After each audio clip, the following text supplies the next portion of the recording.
In this video, we're going to review an advanced breathwork technique that's going to involve two components. The first of which is going to be progressive relaxation of the diaphragm into its ascended rested position. And then in phase two, we're going to take advantage of this position to have a nice effective inhalation. It's going to have more of a gradient from fully relaxed to fully contracted within the diaphragm.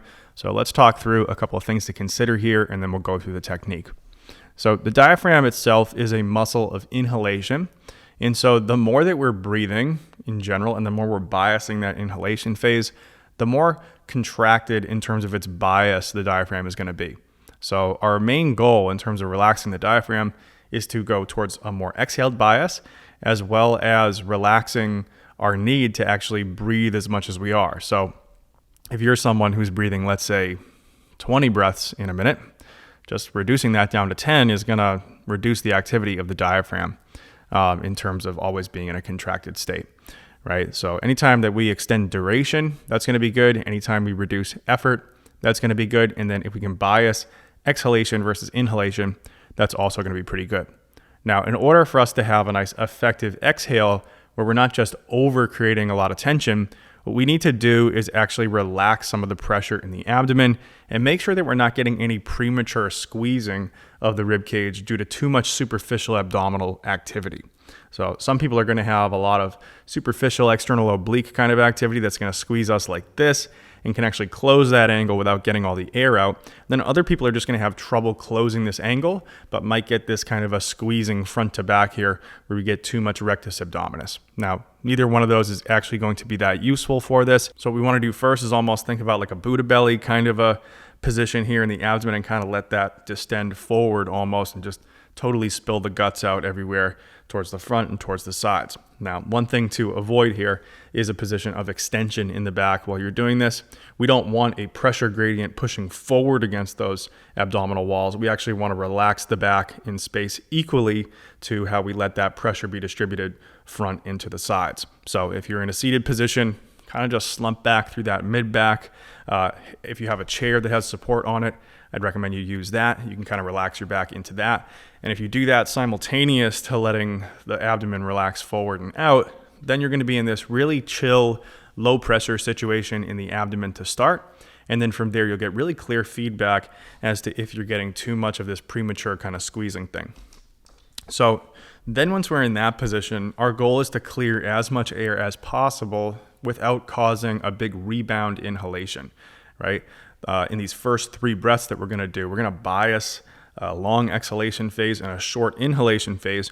But if you go too much on the exhalation phase and you're getting to the point of squeezing or really going past your point of tolerance to that accumulation of CO2, then what's going to happen is you're going to feel this need to take a big rebound inhale, and that's not what we're trying to do, right? We're trying to get that diaphragm to relax. So if we have a big rebound inhale, it's going to be a big contraction of the diaphragm. So there is a little bit of nuance here. You'll have to play around with it. But once you have that relaxed abdomen, you do a long exhale through an open, relaxed mouth. You can either have it be that quiet, or you can make this kind of a sound. And basically, you're delaying how quickly that abdomen squeezes, and you're trying to maintain as much of a chill kind of an attitude while you do this as possible. At the very end of that exhale, you will feel some subtle, deep ab engagement, but it really shouldn't feel like a squeeze. It should feel more like a gentle tucking in from all directions. So hands on the Buddha belly, long exhale.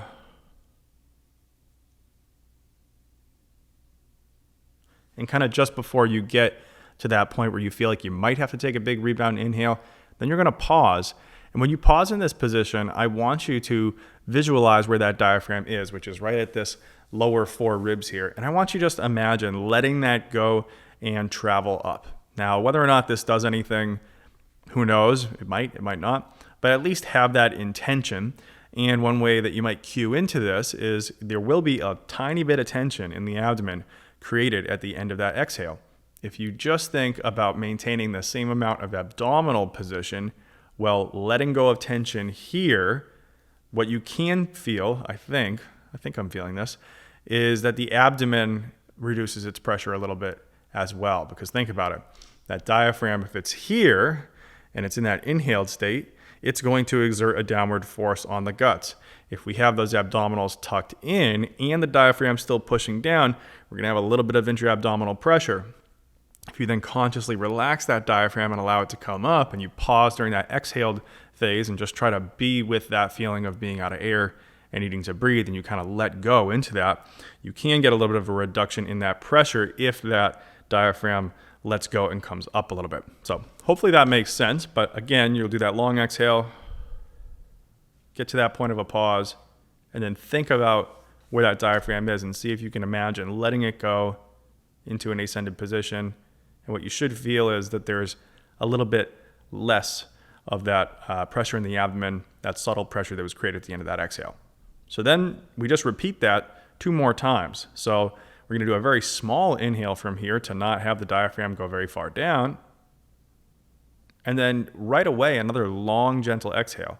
And on these exhales, you're going to have to go even more chill because you're not going to have a lot of air there. And we're still trying to get a pretty long duration. So we're going to go.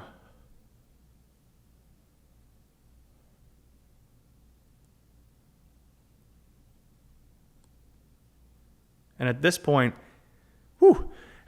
you might feel that there's almost a tucking in or collapsing in those deeper abdominals that you're not used to. Some weird feelings. You might get gurglings going on in through some of the guts or something like that. So if that's happening, that's a great sign. But we're going to do that then even one more time after that. And hopefully by that point, we'll be hungry for air, but not too hungry. We need the rebound inhale, and we'll be pretty relaxed in the abdomen still, but have an abdominal position that's pretty tucked in.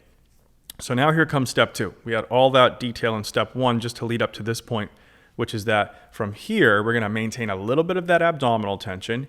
Then we're going to inhale down nice and gentle and slow through the nose. And we're going to feel that diaphragm pulling down and creating a little bit of intra-abdominal pressure.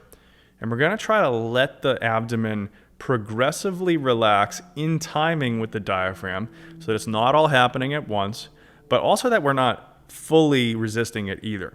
We want it to be this in-between where the abdomen relaxes a little bit, but not so much that the guts just pour out and forward and the diaphragm is able to come down too quickly. But we're also not trying to create so much tension that the diaphragm has to really push down and resist against that. That's actually a different technique, effective in other circumstances, but not quite what we're after here. So let's go ahead and go through this in real time together. So first we're going to do our Buddha belly, relaxing the back. Then from here, nice, gentle, long exhale through an open, relaxed mouth.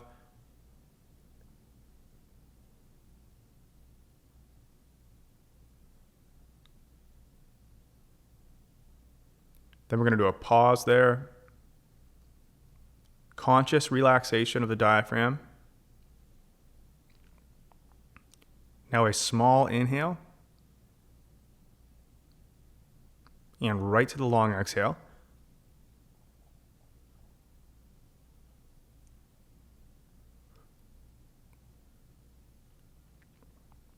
Another pause. Another small inhale. Back to the exhale.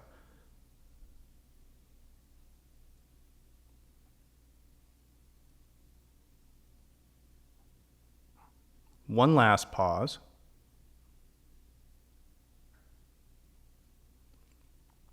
Now here's our long inhale. Resisting slightly with the abdomen. Letting it expand in time with the inhale. And I don't know about you, but I got nice forward movement of the sternum there. I got nice lateral expansion. And then we could just repeat that. Again, going that 3 breaths of an exhale bias, that 1 breath back into an inhale. Let's do it one more time. I'm going to do it now without the talking. Long exhale.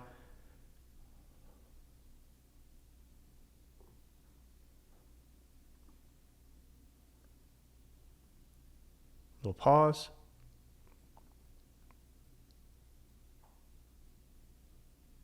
Inhale. Back to an exhale.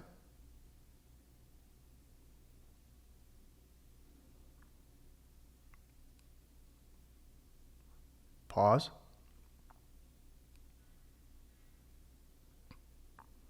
Inhale. One last long exhale.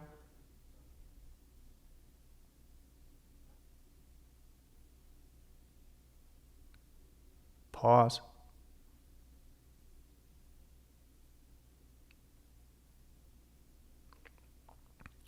And inhale, bigger.